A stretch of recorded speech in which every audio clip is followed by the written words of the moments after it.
Ladies and gentlemen, sport isn't just about playing the sport then leaving the stadium, yet it brings so many things like unity. Sports brings the community together because of how, whether it's people in stadiums, in venues, or even restaurants just watching, they want to support their nation and they have this spirit of feeling that they're all in the same boat because of how they're all on the same side, and it brings out this patriotism side of people. Sports also brings cultural exchange because of how when facing other countries we will expose each other culture and language, and since it's aired, it will have a bigger impact than exchanging culture in other ways.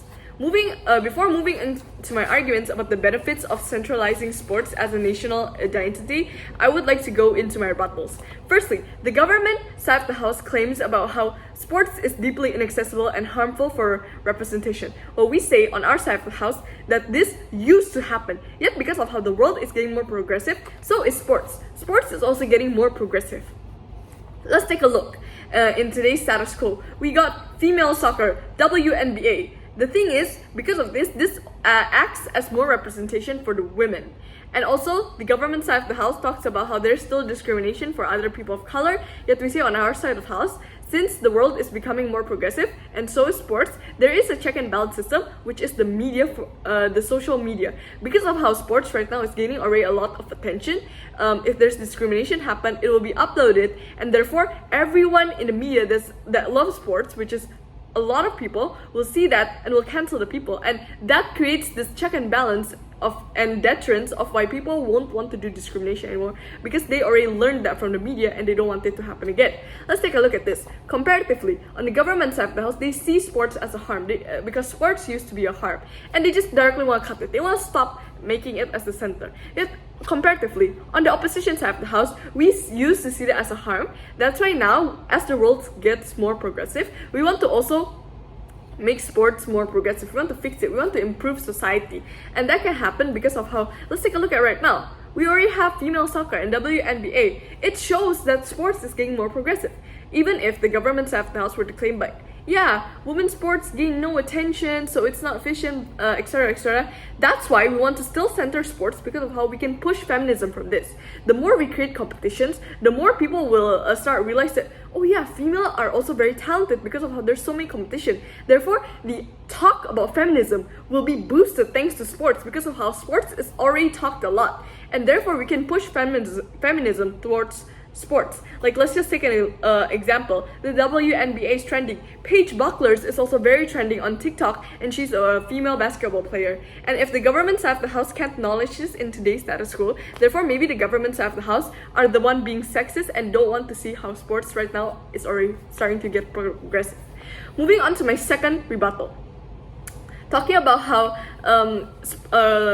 sports takes a lot of cost and can be used for something else. Well, we say right now how sports is already minimizing their costs by using renewable energy like solar panels and also by sponsorships. Therefore, funds from the government can still be allocated towards other things, and it won't take that much. Let's take a look at this comparatively. If we allocate all the funds from sport and directly give it to help people in poverty, like build centers, but the thing is, because it hasn't gained the hook of people's attention, no one will act in these centers. No one would want to help. No one would help donate. Therefore, it is still useless because of how the role of the citizens isn't there, of how the citizens don't want to help. Comparatively, on our side of the house, because of how sports is already a big topic and everyone in the society is talking about it, we can use that to spread a message and people would listen because of how it already has a big platform. That is why, moving on to my first argument, I would like to talk about how sports acts as a platform to tackle important things such as poverty.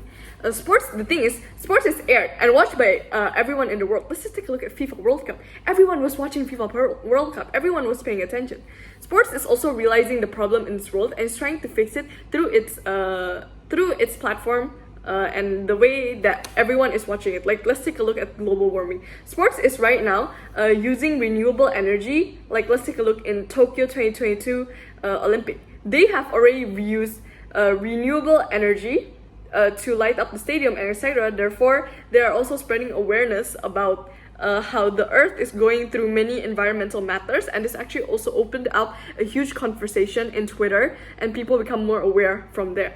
Sports also has a big audience. Therefore, if we use that correctly, we will create a big chain reaction. Because of how our side of the house incentive is to use what people like as a hook, which is sports, in order to spread awareness about things that actually matters. This gives so many impacts because of how 1,000 people are watching, and they will be more informed by this because of how it's delivered by a topic that they like or someone that they like. It's like artists spreading awareness about cancer, and because like their fans already love the artist, they will listen to the artist. That's what we're doing with sports. Let's take an example. Jesse Owens plays a big part in sports, and he was battling poverty, and he talked about it. This also creates a huge conversation in Twitter a while ago, making people realize how poverty is a huge matter, and about how people start to donate more because of the chain reaction from Jesse Owens, which is an actor in sports. Therefore, comparatively, let's take a look at this. On the government side of the house, they would directly shift focus towards poverty, build centers. But since no one cares, no one will act in this, and it'll just be the government.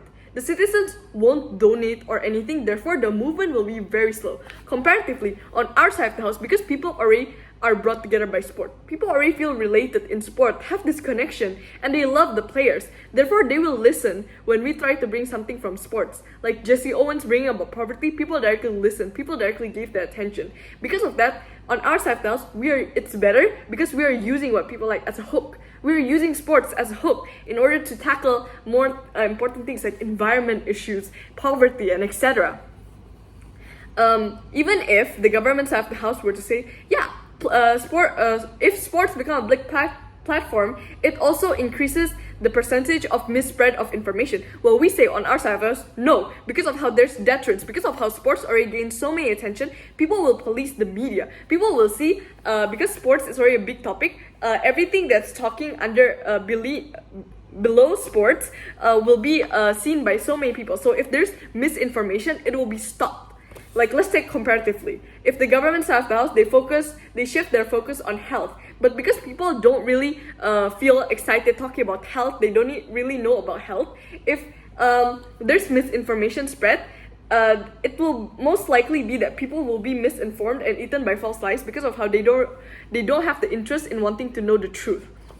Yet comparatively, on the opposition side of the house, because we already have a huge audience under the big topic of sports, when we tackle other things below sports, like I've said before, there will already be a check and balance system because of how people are interested in it, therefore they won't be as easily consumed by lies. Therefore, my argument here directly tackles the third argument given by the government side of the house, talking about how sports can be a way for the government to hide issues. Because of that, I'm still very proud to oppose because of how sports is the major platform on how we can start fixing our world to be a better place. Thank you.